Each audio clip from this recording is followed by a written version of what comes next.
Hello, my name is Jonathon Domer. I am 14 years old. I'm going to talk to you about the poultry project. I go to Gary local schools.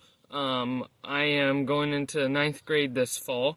I've been in 4-H for 8 years. My club is 4-H Junior Achievers. Projects I'm taking, I am taking broiler chickens and pigs. This is my second year doing chickens.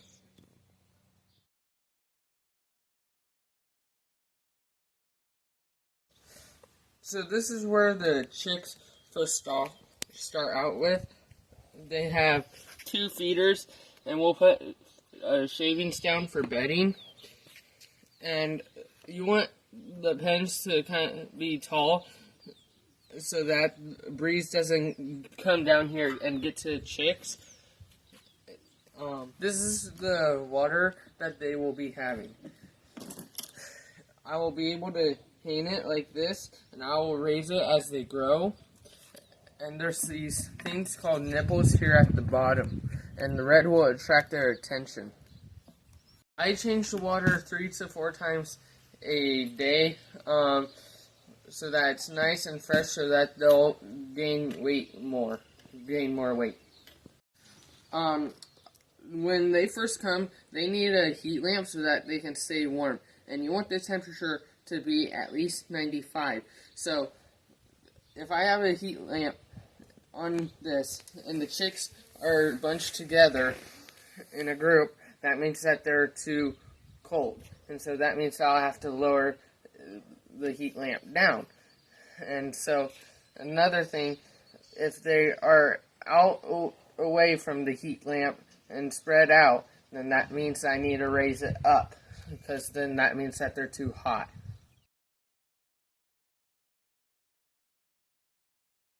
Broiler chickens, you get them when they are a day old. They are mostly 1 ounce, and it takes about 6 weeks till they are ready to go to the butcher shop. And also, you gotta make sure that they weigh enough to go to the butcher, which is 5 to 8 pounds. Now I'm going to tell you the difference about fancy chickens and broiler chickens. Broiler chickens are made for meat, and fancy chickens, like these, they are made for showing, and also they will lay eggs.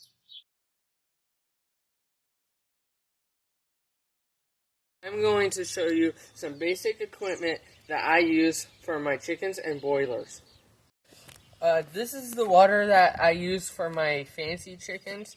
I fill it every day.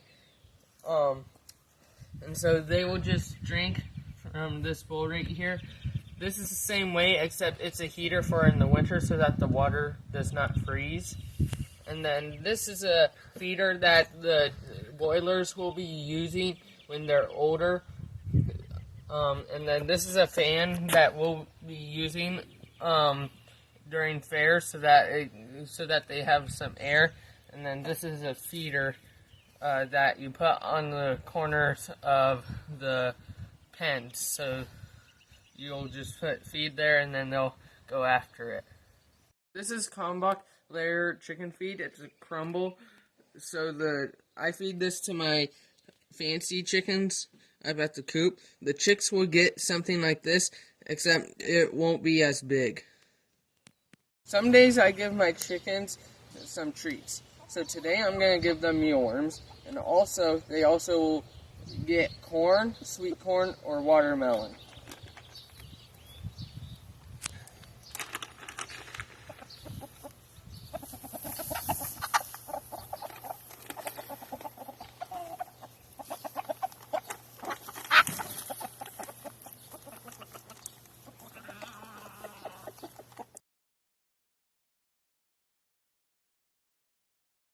And I have these chickens to show you.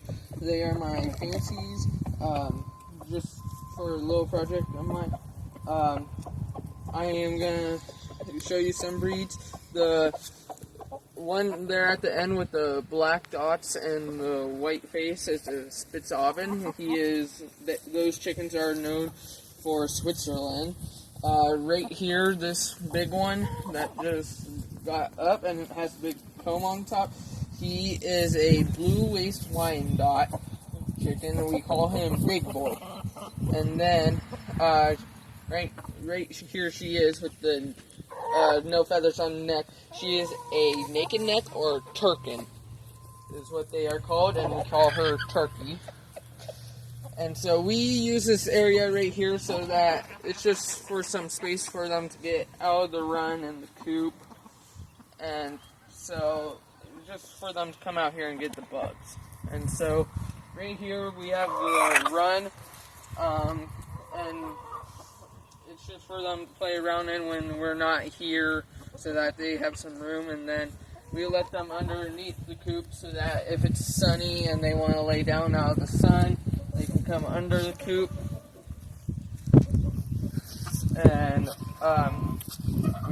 sometimes I feed them mealworms out here just so that they get out of the coop and get some fresh air. This is the door where I go in and out to get the water for outside, and right over there is the door so that they can go in and out of the coop into their enclosed run.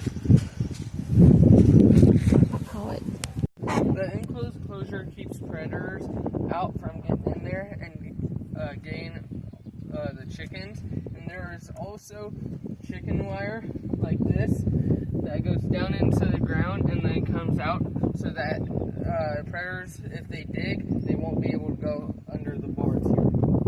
This is their fenced area where they can come out, stretch their legs, and eat bugs. And it is movable.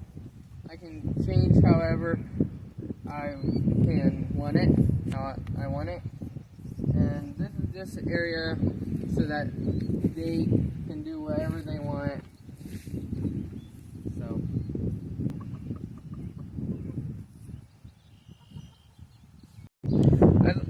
while I do my barn work, I let the chickens out and roam freely. And then when it starts to get dark, they will go back into the coop and get ready to go to bed naturally. So this is their regular pen.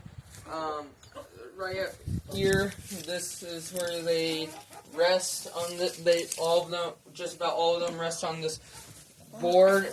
Then right in the middle we got their water, and then we got a hanging feeder overhanging on the wall. This is where I place the water, right here in the middle. Over here is the roost. It's where they'll come up here and just kind of lay down on their feet, though. This is the where the chicken food is. It's a little giant. I just fill it here at the top, and then over here are the nesting boxes, and then I got a swing right here. And so right here are our nesting boxes. Right there you can see that we got 5 eggs. Over here 3. I give them straw just about every day in there because they'll kick it out, move around in it. We clean the pen about monthly during the winter, and then the summer we're going to try to do it weekly, more of a weekly thing. And so what I do personally with them, I take my egg basket right here.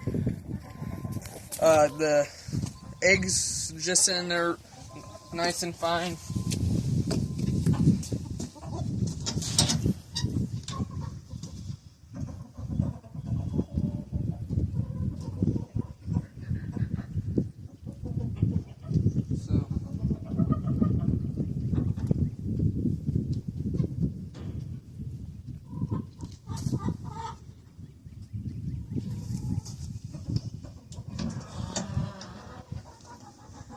As you can see, they just fit in there just as fine. We get about 4 to 10 eggs a day.